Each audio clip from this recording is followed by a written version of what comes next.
If you guys are anything like me, you're tired of going to grocery stores, buying grooming products that are designed for men, but they just suck, or they smell girly. I also hate going to expensive department stores like Macy's and getting cologne that makes me smell like a little bitch. I want to smell like a fucking man, and I think most women want their men to smell manly as well. And that's why I've partnered with Duke Cannon. Duke Cannon has products for men. They have products that make you smell manly as hell. They have big ass bars of soap. They have really thick body wash. They have beard oil and beard balm. Hair care products. My favorite is their big ass bar of soap. Smells like naval supremacy. It is awesome. And I also buy all of their liquid cologne. It really makes you smell manly, and they have tons of different fragrances. In fact, I have some for each day of the week. Also, when you purchase from Duke Cannon, some of your purchase goes to help out veterans. And if you use duke.comeonmanpod.com, link is in the description, you get free shipping. Win-win. This stuff smells so goddamn good, and the ladies love it. Trust me. Again, that's duke.comeonmanpod.com. The link is in the show notes.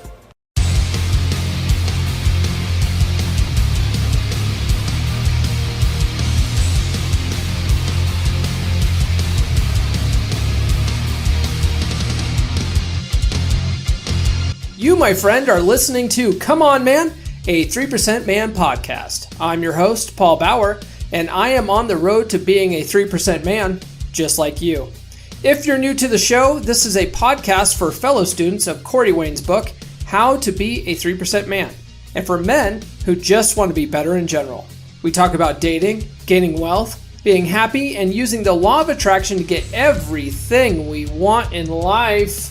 What's up, everybody? Welcome back to another week of Come On Man. If you haven't done so already, please like, fave, subscribe, hit those notifications. You should know what to do by now.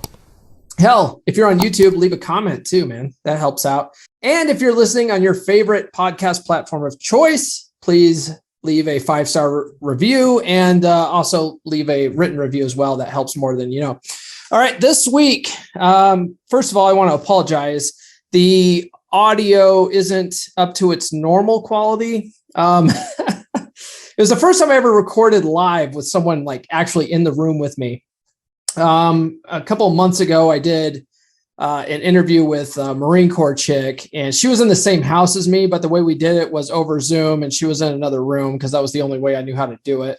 I didn't have any kind of mixing device. This time I bought a lavalier mic splitter. And so I recorded it that way with my training partner, Tyrene, and we were talking about our marathon training this year. So the audio quality is not that great. I need to work that out, but I don't do those that much. So I don't know how much time and effort I'm going to put into it, but just bear with me. I mean, I wouldn't say that the audio quality is complete trash. It's just not as good as it usually is. All right. So this conversation I have with Tyrene, I thought was pretty fun. It's pretty casual, pretty laid back.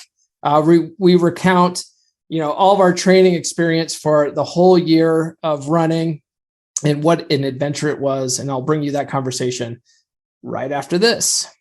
I often get inundated in my DMs on TikTok and Instagram from guys asking me for dating advice, specifically tips for online dating. How should I set up my profile? What kind of pictures should I have? How do I open with a woman?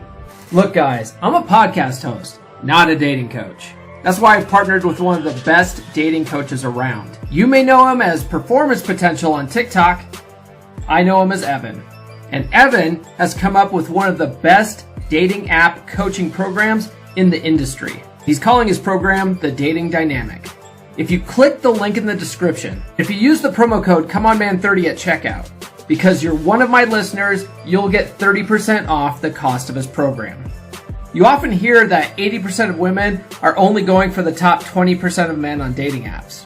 Well, this course is guaranteed to show you how to be in that top 20%. So stop complaining and do something about it. Click the link in the description and sign up for the Dating Dynamic program today and get 30% off when you use my promo code at checkout. That promo code is ComeOnMan30. Again, click the link in the description and get 30% off at checkout when you use ComeOnMan30. Be in that top 20%. All right, this week we're filming it kind of oddly in my living room. Cash. Totes cash, bro. I've got my training partner here, Tyrene. Yes, sir. We've been training all year to run a marathon that finally happened. Hey, it's done.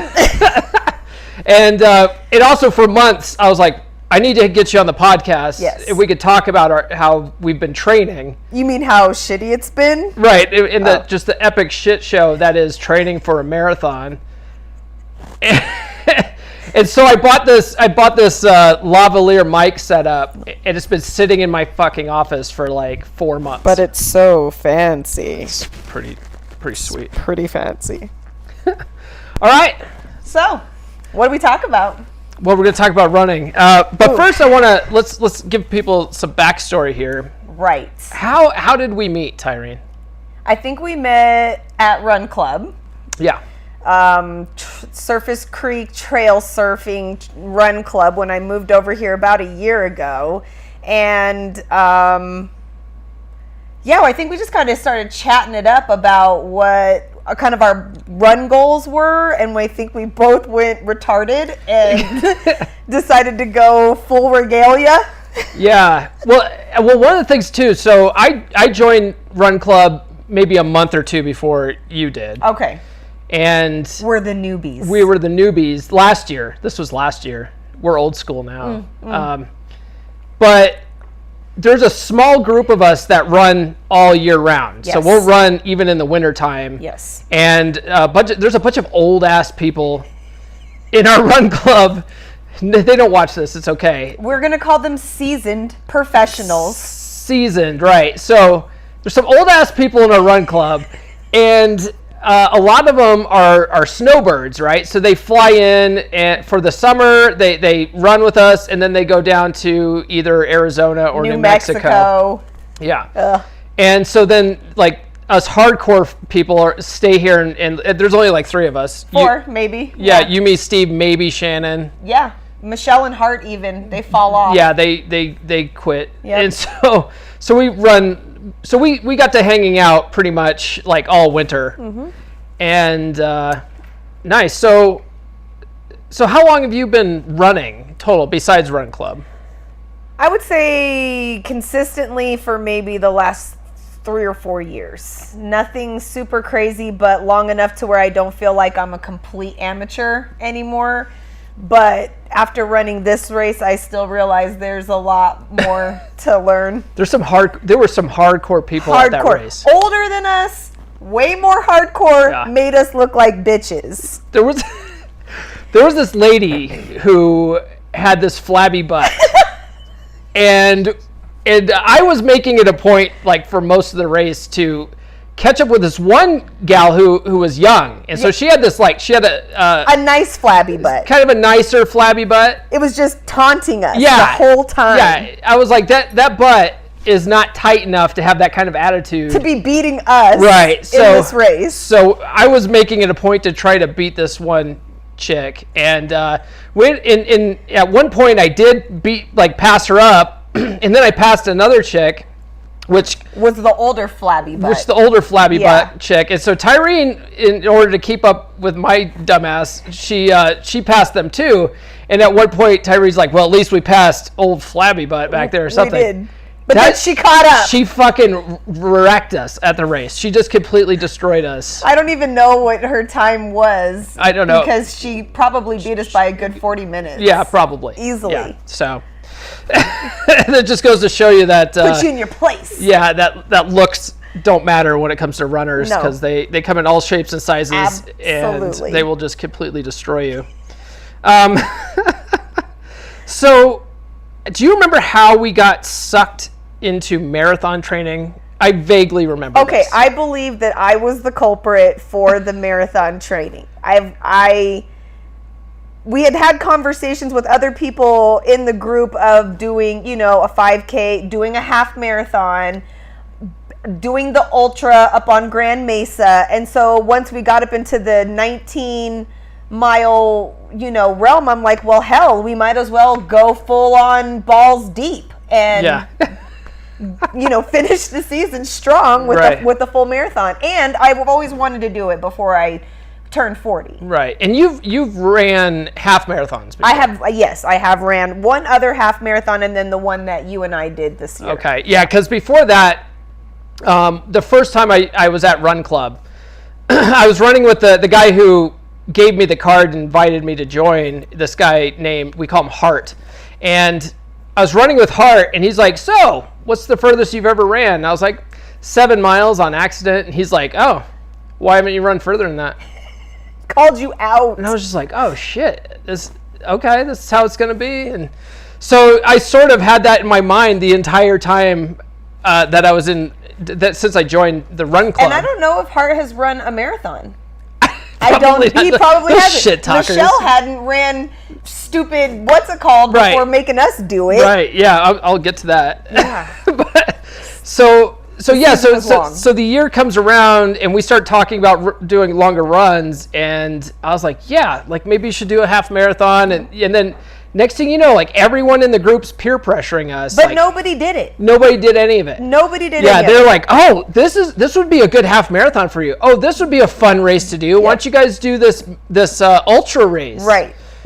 Oh, yeah, why don't we go ahead and add Lead King on there? That'd be great. Oh, this sounds fun, this Lead King. Yeah, so great. Little did we know what we were getting into. Right. So we decided, okay, we were originally going to do Sneffels. Yes. Mount Sneffels. Yes. And so we were like, Thank okay, God. yeah, all right, let's do it. Let's do Mount Sneffels this year. Let's make that a goal. And then because that was our goal, it was like all these other races were like, well, we're training anyway. Yeah, we're right there. Why don't we timed it right up, right with it.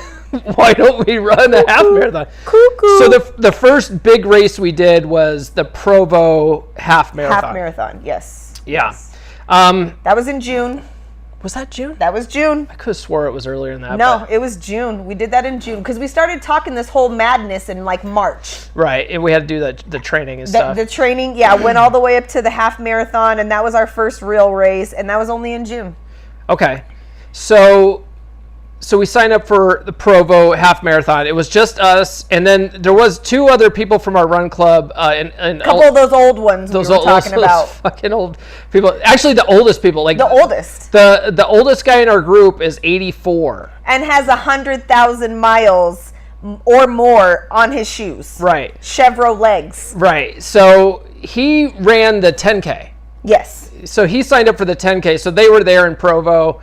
And his wife was just crewing or whatever for him, supporting. She's a great cheerleader. She's a cheerleader. So we drove down to Provo, and we got a hotel room and camped out there. We had to be there at like, I don't know, 4 o'clock in the morning, I think it was. Something like that. Yeah, we had to get up like stupid early. Yep, we were up at like 3. We were down there by 4. Race started at like 6:30. No, it didn't start till 7:30 maybe. I don't remember. We sat there for a long time. We sat there forever, and it was freezing but cold, and we were wrapped up in he didn't. Yeah. I was wrapped up in that stupid foil blanket. Yeah, they gave us all these emergency tinfoil blankets. It was hilarious because I actually was like, yeah, this is handy right now. I'm ass naked. I'm freezing right now.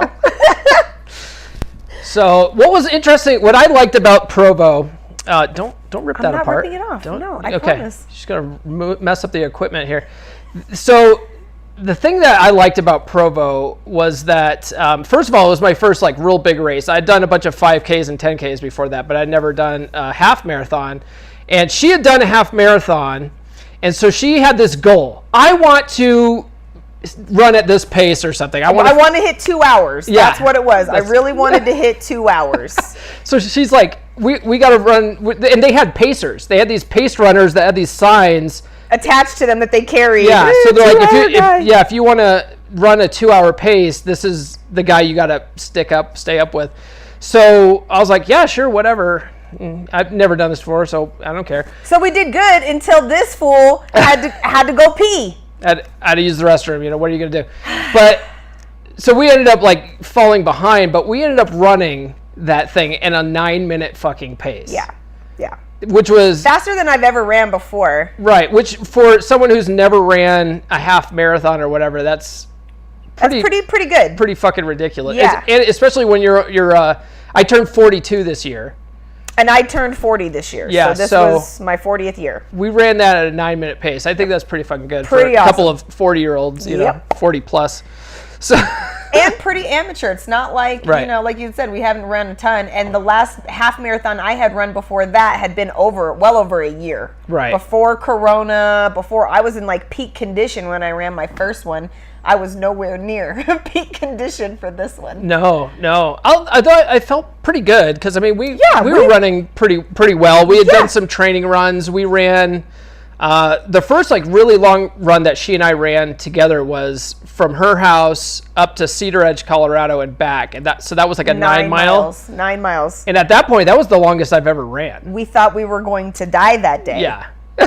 Little did we know what we had in store ahead. That day was, I mean, I just remember that being extremely painful. And every training run that I did where I went further than that, at the end of it, I was like, fuck, like this is the furthest I've ever ran. This is crazy. I feel like shit. This hurts. My body hurts. Right. But as training goes on though, and the further you run, like the 9 mile stuff is like, it's only 9 miles. Now I look forward to a 9 mile run. Like who in their crazy mind thinks that 9 miles, that's an easy day. Let's go ahead. It's just 9 miles. Oh, you'll be done what? Hour and a half at most? You'll be fine. It's so funny. When you first started running, like seriously, I would say like just 5Ks, and I consider that serious. I agree. Like, how did you feel about that? Because at that time, when I first started doing this stuff, I was dating a gal, and she was running 5Ks and 10Ks, and I was so impressed by that. I was like, oh my God. No, me too. And the first time I ran a 5K, I was like, oh my God, you're the shit. You're the shit. Right. You could run. And that time I ran nonstop. I did not stop running. Like I will be honest, of course, during the marathon, there were points when we had to stop running. Yeah.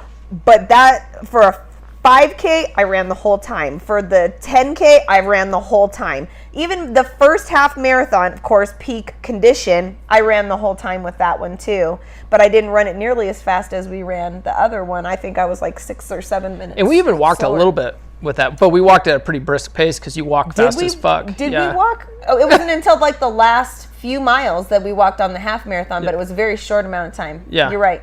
He pushed me on that one though. Yeah. I will say I was closer to my end on the half marathon than I was at the full marathon.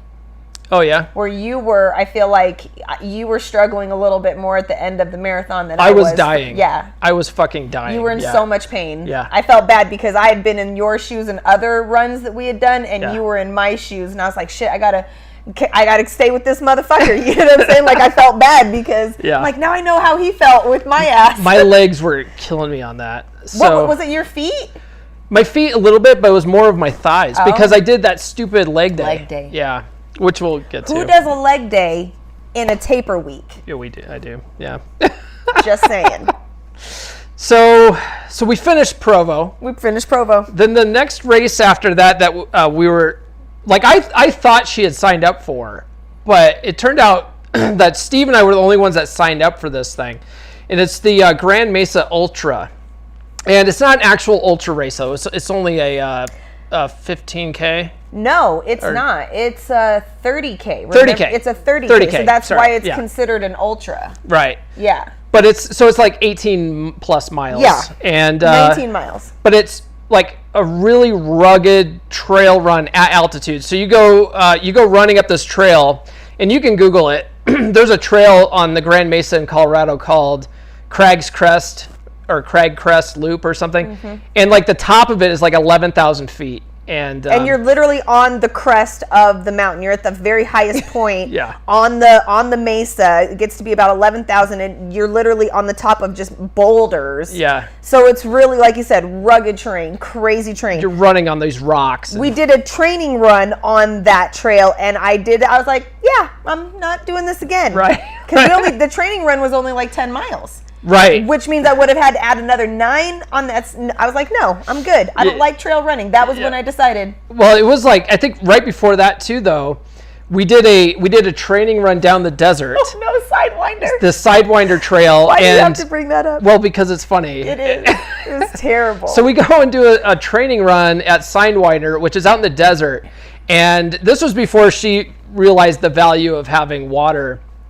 And so she's like, no, I'm good. I hydrated before this. I hydrated before, and I had 2 liter bottles, 2 liters. So I had 2 liters total. No, I didn't even know. It was like half a liter. Each bottle is like a half a liter. So I had 1 liter total. I thought we were going to be good. Yeah. It was like we were going to run like 13 miles that day. No, was it 13? No. I think it was 13. No, it was 15. Was it 15? That was 15. And remember, we shorted it because we did the little shortcut, and we were only at 14 and a half. Okay. I said, fuck it, I'm taking it. Yeah. And I puked that day. Right, yeah, because we get back, and she's so, like, dehydrated. She's got salt coming down her neck. Everywhere. And so I have extra water in the car, and so she guzzles the water super fast. Guzzle it. And then that didn't agree with her. And so a quarter mile down the road, I'm like, you got to pull over, and literally every single drop came right back out of my body. So I think it was a combination of that shitty run and then going up on the Mesa and running those trails where she was like,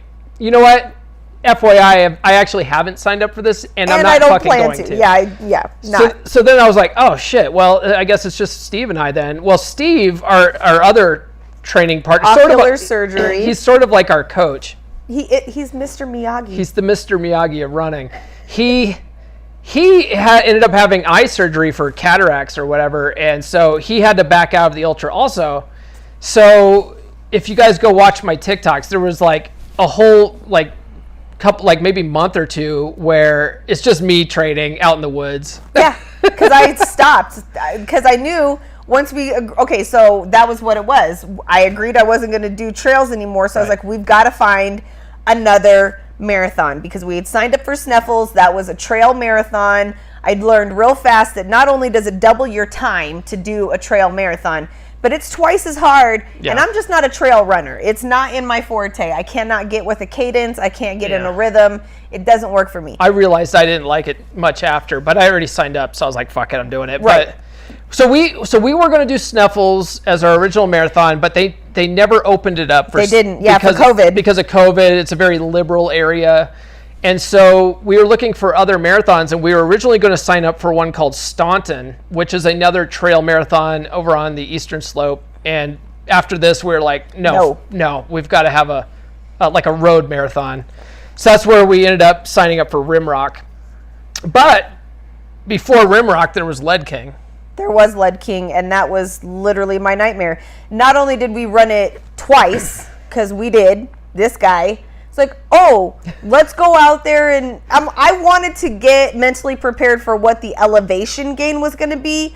I in no way realized that he wanted us to run the entire trail just to know what we were getting into. I was cool with just knowing what the elevation was. This fucker made us do the whole thing, and we did it twice.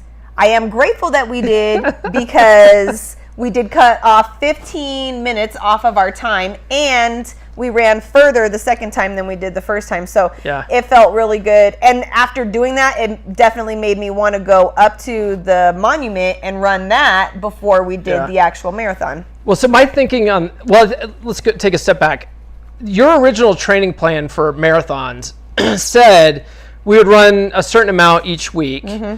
And then leading up to the marathon, you only ever get to a certain amount, but you never actually run the full marathon thing. Exactly. So I don't think there's a single person out there that runs a marathon before having to run a marathon. So her mindset going into Lead King was, we don't have to run the whole thing, okay? We don't have to. No. But my mindset was, we should run this whole thing so we have a good understanding of how the course is, and also get that distance in so that we, our bodies are used to that kind of distance. Yeah. So we drove up there together. It's in Marble, Colorado. There's a really beautiful crystal mill place there that's real scenic. Yeah. And we get there in my car, and I have the keys, and the whole time, so she also had lunch reservations that day. Yep. And so she's trying to get back home so she can go to these reservations, and I'm like, this run sucks. I'm trying to run it fast so I can make it to my lunch reservations. The whole while I'm hating life because this it was a hard run. Like, it was not an easy run by any means. It was. It's probably the hardest run we did, even over our the marathon, for sure. But yeah, the whole time we're running up this hill, it's just a suck fest. It's straight up like this, and the whole time she's like, fuck this, I'm turning around. Well, because they at first said it was only the first 4 miles that it was an incline. It was like 5.5. 5 1/4. Yeah. So that extra mile, I was like, if it doesn't start going down here pretty soon, I'm turning around. And he's like, I have the keys. I was like, go ahead. I was like, go ahead, turn around. But I got the keys, yeah. Like, you mother. She's like, you son of a bitch. You're a piece of shit. And I was like, Tyrene, don't you have a sense of adventure? I told him, no, I am not white. I am black. We leave it to the Caucasian persuasions over here. You do know I'm black, right? Yeah. It's true. So anyway, we ended up running the whole thing, but she was just bitching and moaning the whole way. I stubbed my toe. I think I broke my toe that run. Did you? Yes. Coming down that last stretch, I think I broke my toe. So I was like, I was terrified of injury. So just doing more than what was needed or expected was just, it seemed dumb to me. Yeah. That was an awful run. And the funny thing about that is the lady that suggested it to us is this lady, Michelle. She's the wife of that guy Hart, the one that wondered why I had never run further than 7 miles. They're a bunch of shit talkers. Okay, do you see where I'm getting at here? Yeah. So Michelle gets this idea of, hey, this Lead King's so much fun. Like, we should do, like, basically making it sound like she's done it before. It's a great run. She knows what to expect. All of this. We get up there on race day and we're running with Michelle, and she's like, I can't believe you guys came up here like the other weekend without me. And we're like, well, you've ran this before though. And she's like, no, this is my first time. We're like, are you fucking for real right now? You're the one that got us into this, and here we are. We had already virgin. Yeah, we already ran that thing the week, like a week, or was it 2 weekends before that? 2 weekends before, and that's why we beat her. Right. Too. Yeah, we beat her. We beat her, and we beat Steve, our trainer. First and only race I'm running with him. Yeah. Beat him. Let's talk about that too, because Steve, on all of our training runs, he's like we said, he's the Mr. Miyagi of running. So he's all zenned out. He's like he's so positive. Like, everything's like Mr. Positive with him. Yep. And one of the things that he would do to us on every training run is let us get like a mile ahead, right? Like, she and I are just booking it. We think we're killing it. Oh, we're so fucking fast. Look at us. And he's just walking and just very, run walking, leisurely runs a little bit, walks a little bit.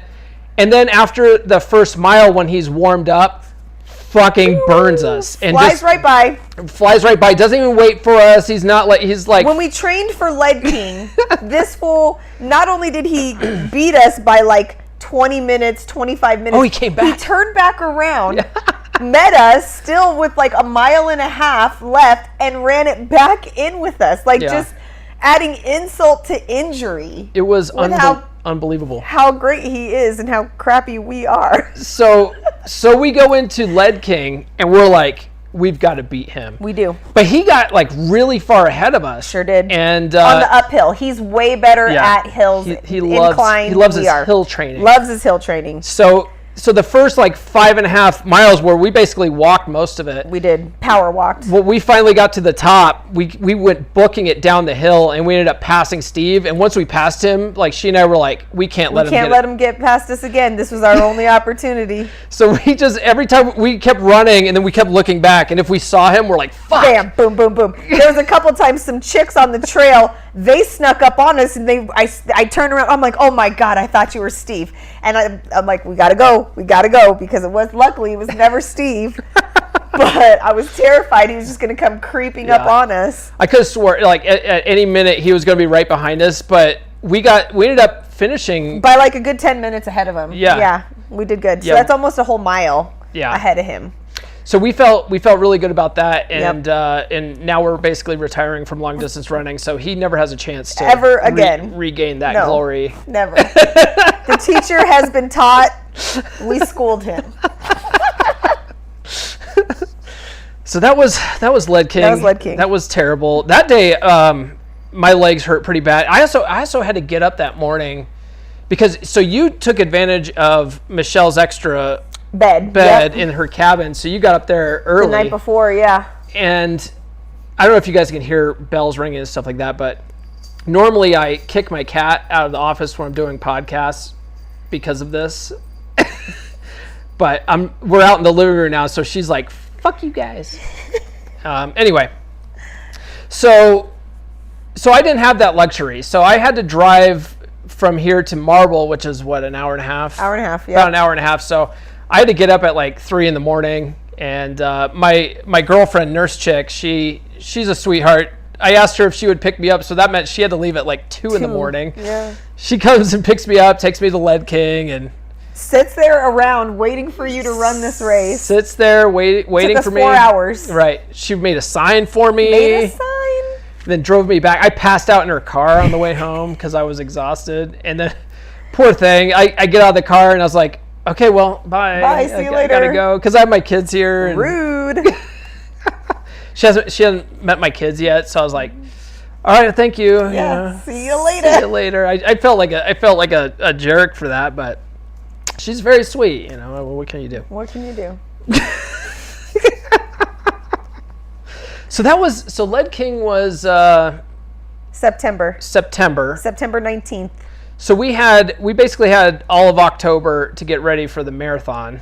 Yes. We took like a week off after Lead King. Yes.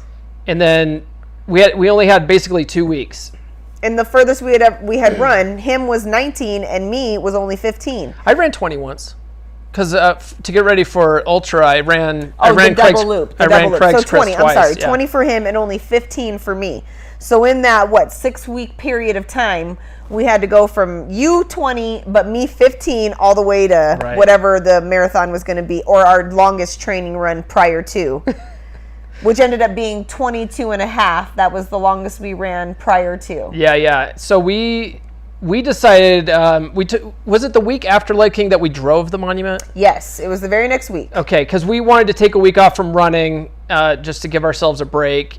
So we actually drove the monument, which is huge. It's so vast. It takes about 35 minutes to drive it from one end to the other because it's really windy roads and you want to see curves, all that stuff. And the speed limit's slow and there's lots of bikers and stuff. So we drove it, and then I think the weekend after, I did a run, but no, we ran together. We ran around Cedar Edge. Yes. That was about 20, wasn't it? That was 19. That was the day it was supposed to be 18. Oh, that's right. Because he's really quick to be like, oh, it's about 18. I'm like, okay, cool. Right, yeah. At 18.8 or 18.9, I'm like, you can't call that 18. That's 19 miles. Well, I also can't tell her we're going to have to run 19 when we've agreed to do an 18. Yes, because I'll be pissed. But then he gets us halfway there, and the only... I was like, oh, by the way, it's closer to 19. She's like, you son of a bitch. And this is also the day that we're both dying. Like, those last 2 miles of that run, my knees were killing me. That was rough. My feet were killing me. My calves were killing me. So we picked the trail we picked was around our neighborhood basically, and it was 19 miles all around the town of Cedar Edge and Eckert.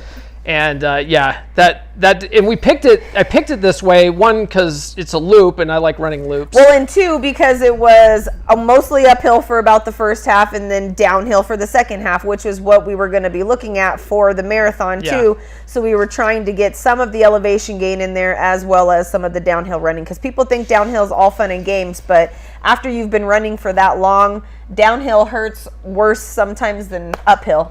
It all sucks. It all sucks. It all sucks at that distance. Shoes are important. That's all I'm going to say. So we ran that day. She was pissed at me. And then was it the next weekend after? When did we run the monument? Was it the weekend after? No, it was 2 weeks after. It was 2 weeks after. I had to go to Denver. You had to go to Denver. I had to go to San Diego at some point. Yep. Like our training got really hiatus there for a minute. Right, because between Lead King and Rimrock, like there was all sorts of shit going on in our lives. Like we couldn't properly train for this marathon. So like 2 weeks before the marathon, we decided to actually run most of the route. So we went to the monument, Colorado National Monument, and one of the Lynn, one of the ladies at Run Club, said that from gate to gate it's 22 miles. So we're like, let's at least do that much. Yeah. Let's at least do that much and get a feel for that, because then the rest should be mostly downhill. So we ran that, and I had really shitty insoles, and you had a problem with your shoes. My old shoes. I had my old shoes on. I had been running in these shoes all season long, and you don't realize that running 200 or 300 miles on a pair of shoes, but yeah, it makes a difference towards the end. And so after that, I knew immediately I had to buy a new pair of shoes for the marathon. Yeah, and I had a different type of insoles in my shoes than I did for Lead King and the Ultra, and they were just the wrong kinds of insoles, and my feet just were absolutely destroyed at the end of that 22 miles. I was in so much pain. Well, and we thought it was 22, but it turned out to be 22.5. So when you're in that much pain, you think you're supposed to be done, you're not done, and you can see the car still a half a mile away. You're like, fuck, how am I supposed to get to the car right now? I have no choice. And also, when you're running that kind of distance, I mean, it doesn't sound that much, right? Oh, 22 and a half, who cares? When you've already ran 22 miles, a half a mile just seems like forever. It is. And so when we ran Rimrock, I was super pissed because whoever did the mile markers for that had it all the way wrong. We ran 26.7 miles. It was 27 point something. No, it wasn't. Yeah, was it? Yeah. Oh my God. So then my watch was still off too. I think. I don't know. I don't know. I have to look at my phone, but it was... It was not 26.2. Which is what a marathon is, people. Just FYI. Right. So anything above and beyond that, when you've already ran for 5 hours, 4+, you're like, oh my God, I can't go any further. And that's where he just kind of tapped out on me. At the 22 and a half? No, I'm saying at Rimrock. It was probably 24 and a half. Oh, at the end of the race. Yeah, probably 25. Yeah. I was through. I'm not going to lie. I was through too, but I still had a little bit more in my tank, but you were actually in pain. It was hard for me to run. Yeah. So we did the 22-mile training run. Then we went into taper week. Taper week, yep. And so we were both talking about this. Like, okay, we were like, at the end of this marathon, we're both gonna take a break from running. We're gonna get back in the gym. We're gonna put on some size. Some weight. We're gonna bulk up and shit. Winter bulk. And so on my taper week, I was like, yeah, I might as well start, doing my gym shit. So what I had been doing for these training runs is we switched our training days, our big training run days to Sundays. So Mondays were my rest days. Well, the weekend before the marathon, I didn't really run hardly at all Sunday. So Monday I went to the gym and did, chest and shoulders and triceps. And then Tuesday I did back, biceps and abs. And so Wednesday I was like, well, it's leg day. Might as well do fucking leg day. I haven't done leg day in a while. I hadn't done leg day, like an actual fucking gym leg day, because I'm a runner and I haven't done it in forever. Side note, he tries to tell you that running is a leg day. I did consider running as my leg day. Until he did a leg day. And then so then I did leg day, and I really pushed it a little too hard. And so Thursday and Friday, I was in so much fucking pain. I was like, oh my God, what did I do? I've got a marathon on Saturday. So Friday night, I went and stayed at Nurse Chick's house. She has this deep blue ointment shit from doTERRA. And you said it helped. Oh my God. Yeah, I put that stuff on. I went to sleep. The next morning I was like, oh. You felt great. Yeah. Until we hit mile 24. Right. So on actual race day, I was doing good. Yeah. I was like, this is awesome. By mile 14, that's really when my feet started hurting on the 22 mile. Okay. So I was waiting until 14 to say anything about it. Right. But at 14, I was like, okay. You're good. We're good. Feet feel good. Well, that's how I felt too. Once we got past the halfway mark and we hit 15, I'm like, okay, my knees aren't hurting. Yeah. I feel okay. I can keep going. Let's go. Then we hit 19, and that was the visitor center. And that was good. I still felt okay, but I still had some tightness in the tops of my quads. I think, honestly, that's pretty much where my legs started hurting is visitor center. Yeah. We stopped, we stretched. Tried to stretch. I got some more crack in me. I used some more crack. You're bucked up. Remember I almost threw up because it was powder and I tried to swallow the powder and it went down my windpipe too. Oh, that was ridiculous. You're supposed to snort it. I know. I totally should have. Yeah, that was terrible. So my legs really started hurting again by that point, and I also had taken some ibuprofen that morning. I think that was wore off by then. See, and I had taken ibuprofen in the middle of the race. Yeah, I tried to be prepared this time. Well, I also forgot my water bag. Yes, that was a genius move. That was another thing. So this whole time we've been training with camelbacks, and because I was staying the night in Grand Junction, I totally packed up all my stuff and forgot it. And I was like, well, shit, at least they have 11 aid stations. So I didn't really... That slowed us down, too, just so you know. We had to stop at every single fucking aid station because motherfucker didn't have water. I had to do shots at the aid stations. He'd take 3 little cups and shit. It was so funny. Yeah. But I slammed them down as fast as I could. Yeah. But... yeah, I had to do that. And normally we could have just ran with the camelbacks. Yeah, for sure. I did not run out of water because we stopped at so many of the aid stations. I had a full pack when we got to the car. But still, even with that, we beat our 22-mile training time by an hour. Yes. Yeah. So that 22-mile, like I told you, 4:56:56 was what we hit that time. By the time we got to that same mark on marathon day, we were at 3:58. So we were just a little short of an hour over. And then we ended up doing the whole marathon in 5 hours and 10 minutes, which is where we were almost at for the 22-mile. But had your feet not been hurting, I think we could have got under 5. We probably could have. Yeah. I told him, I was like, if we try real hard from this point, I think we can go under 5. His exact words were, I don't think I care that much. Right. I was like, I'd like to see a 4 on that time. Right. And he's like, by the end, I was like, I don't give a shit. I knew I was going to finish. I was like, I cared though. I was like, I have to finish this race because there's no way I'm going to get a DNF on this, be driven back, and then have to fucking do this all over again. Yeah. Because we were both like, after this race, we're done. That's it. We're fucking done. That's it. So, yeah, at least I ran and walked a little bit. He did, yes. Yeah. Yes, he definitely did. I tried to push through some of it. But, let's talk about it. Let's talk about how you tried to push through some of it. Because I'm like, okay, I'm going to finish the end. I try to get this motherfucker to walk or to run. Yeah. We get to the point where we're a block away, and I'm like, if we don't start running right now, they're going to see us walking. They can't see us walking, so we have to start running. So we start running. So then we get 200, 300 feet from the finish, and I'm dead out sprint. This asshole starts sprinting.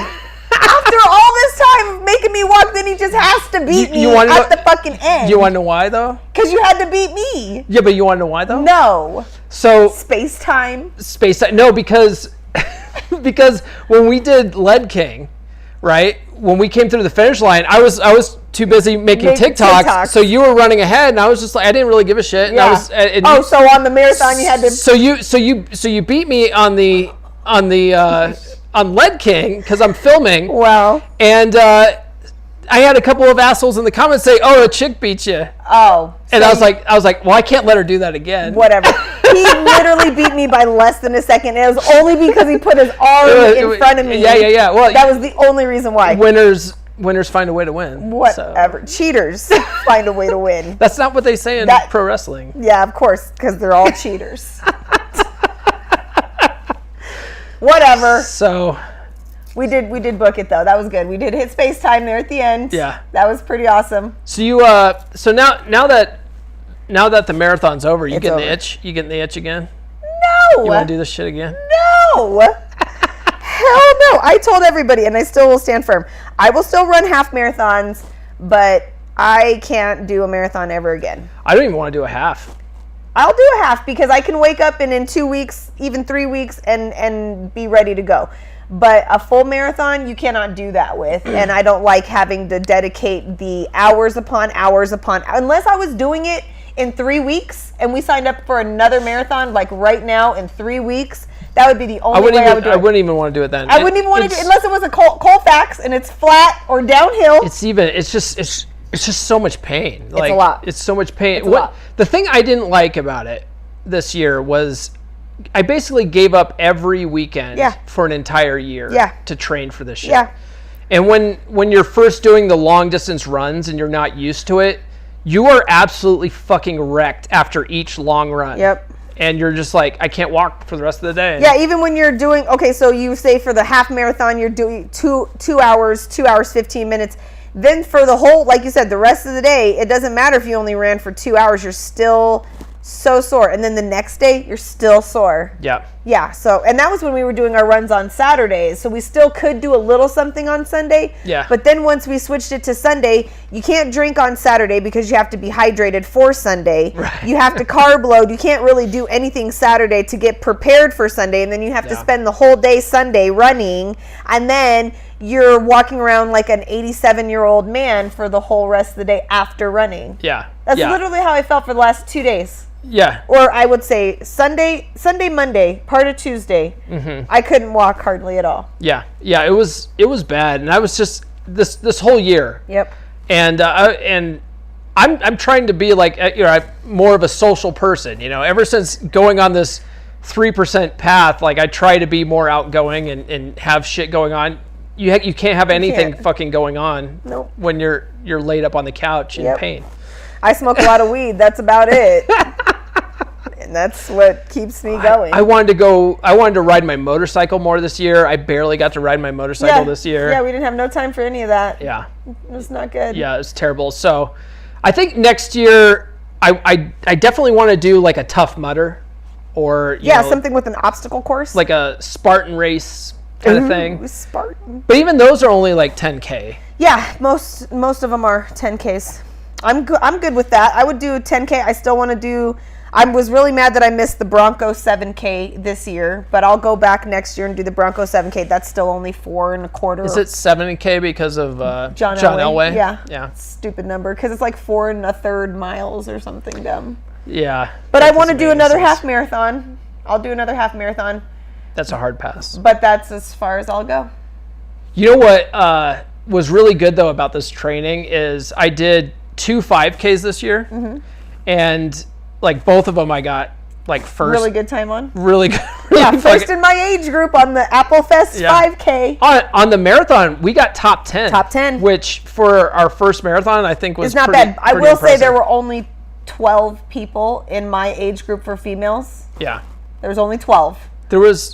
I think there was only... Well, there was more dudes. There's more dudes. But you also came in a place higher than me. I came in 7th out of 12. So yeah, it's okay. Yeah. I'll take it. Like you said, first marathon. I'll take it. I look at it like top 10. But when I know that old lady, old flabby butt, she beat both of us. She did, and I don't know if it was her that was her time, but I know she was at like 4:20 or something like that. Something crazy. Yeah. Something stupid. A 4-hour marathon, that's like a 10-minute mile the entire time. Like, that seems so difficult. But when you really think about it, our average pace was 11:37. So if we had pushed it at all on those last 2 miles when you were hurting, we easily could have probably hit that pace. Yeah, my muscles would have torn, I think. You think so? I think so. This is me playing the tiniest violin. You bitched out. You bitched out. After he pushed me so hard for every fucking training run, only to walk into the finish line. We ran in. The last. Well, the funny thing is the whole time we're like, where the fuck is the visitor center or the community center? Community center. Where the fuck is the community center? From this point, this makes no sense. And then it's like, So we get to the end of the sidewalk, and I look around the corner. It's right there. It's right there. We're like, we have to start running right now. They're going to see us. They're going to judge. And they would. Yeah. No, that's what made it even better. To do this the space time. We did space time at the end. Right then, when everybody could see. For you guys that don't understand the space-time reference, if you watch the Snyder cut of Justice League, the Flash runs so fast that he turns back space-time. So that's what you have to do at the end of a race. To really push it, you have to break space-time. Where did you guys go after the race? We went back to her house. She gave me a full body massage. Oh, yeah. We all went for lunch. Like normal people do. I would have fucking passed. I basically passed out. I almost did too. Yeah. I literally was laying on the table. There was a few times I face down in her massage table that she bought for me.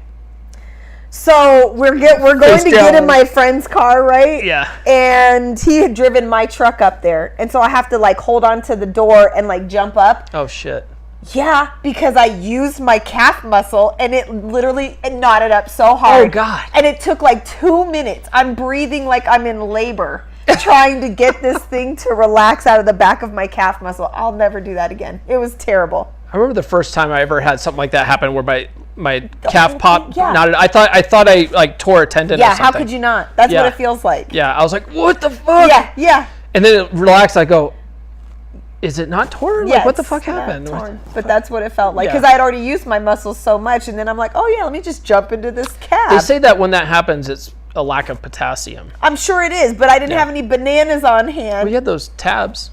Oh, I had 2 of those tabs. And I did eat a banana after the brace was over. That was the only thing I did eat from their stupid little... Oh, I had a banana. Oh, and I had my free beer. My $100 beer. I didn't even drink that. I didn't even drink it. No. Oh, I drank I had a glass of wine in my I took car. advantage of my $100 beer. My dumbass left my bag of clothes. They put it in the mail for me, though. I was happy because I thought they were going to donate it. I had your goodie bag, too. Yay! Because, Michelle said the T-shirts have hoods on them. Do they have hood? They had a collar. Yeah, no, I think it has a hood. Does it actually have a hood? I'm excited to see it. Okay. Yeah. I was really upset, though, that they gave us the same exact medal that they gave the half marathoners. Was it the exact same? Yeah. I was like, why does my medal look the same as yours, Michelle? I did the full marathon. That's the reason why Steve likes the Ultra so much. Yeah, because he just gets a T-shirt. Because he gets a T-shirt that says Ultra, but you don't run an actual 50K Ultra race. Exactly. Yeah. It's a misrepresentation of what actually went down. Yeah. But yeah, no, it was great. So never again. Never again. More to the story. I would say though that I highly recommend dudes do something very strenuous like this at least once in your life. Yeah. Make it a goal, train for it, because I think it changes you. I do too. I think the sense of accomplishment that we both have after doing this is it's unprecedented. I know that I'll never do it again, but I also know that having to withstand the training and the endurance of the whole race day, it changes you. It makes you a different person, and it lets you know you can do things sometimes when you don't always think that you can. Definitely. I never would have thought I would have actually said I could run a marathon, and I did it. I never had any aspirations to do it. I made him do it. I never had any aspirations to run. There was at one point in my life where I would run a mile and a half because that's all the Navy requires. Makes you do. And I was like, that's good enough. If it's good enough for the Navy, it's good enough for me. Well, I will take the responsibility of turning him into a marathoner. You're welcome. But then I dated that gal that got me into 5Ks and 10Ks, and then I got really into it. And I think the fact that I got really into it, it turned her off. It turned her off because that was her thing. Yep. She's super competitive. Yeah, and you just took it over and just killed it. Fucking yeah, and then I joined Run Club where you have all these other runners that are way older than you. That have done all this stuff before. Like a piece of shit. That's what killed me is that Steve would murder me. He's 20 years older, 25 years older than me. Yeah. Killing me. Right. And so, and a lot of these guys have run marathons and half marathons. They used to do this all back in the day. So it's okay that they talk us into it and then fucking bail. But yeah, so it's good to be around people that push you to do better, out of your comfort zone a little bit. Yep. But now that I've been out of my comfort zone, I want to get back into it a little bit. Right, me too. I mean? Yeah, I want to just go do a regular leg day. I'd like to have that soreness again because this soreness is for the birds. I would much rather deal with, muscle pain than tendon, ligament, and muscle pain. Right.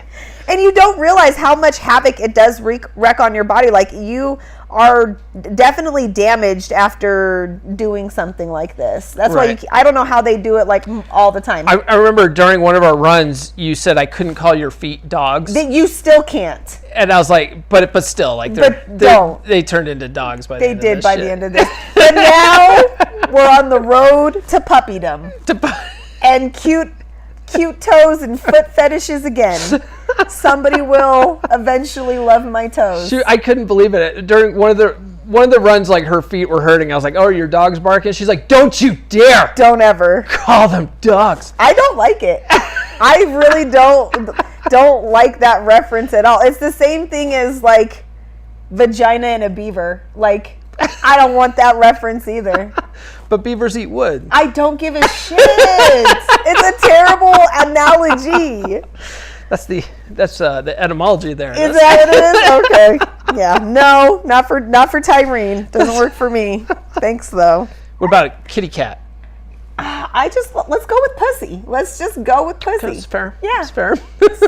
Let's stick to the good old traditions. Good old school. Yeah. Good old school. Shit.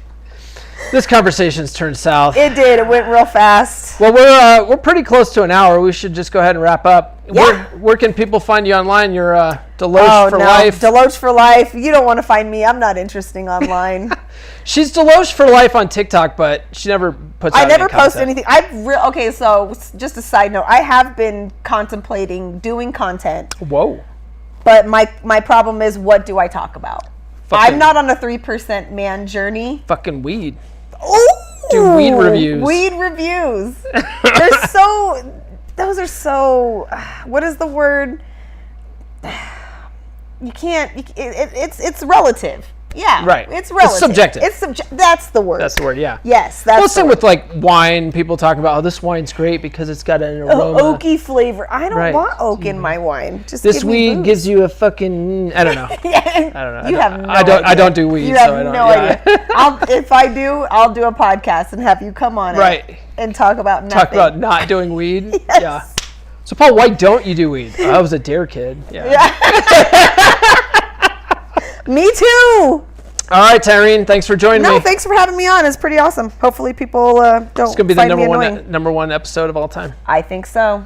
Tyrene, thanks for coming over and having that conversation with me.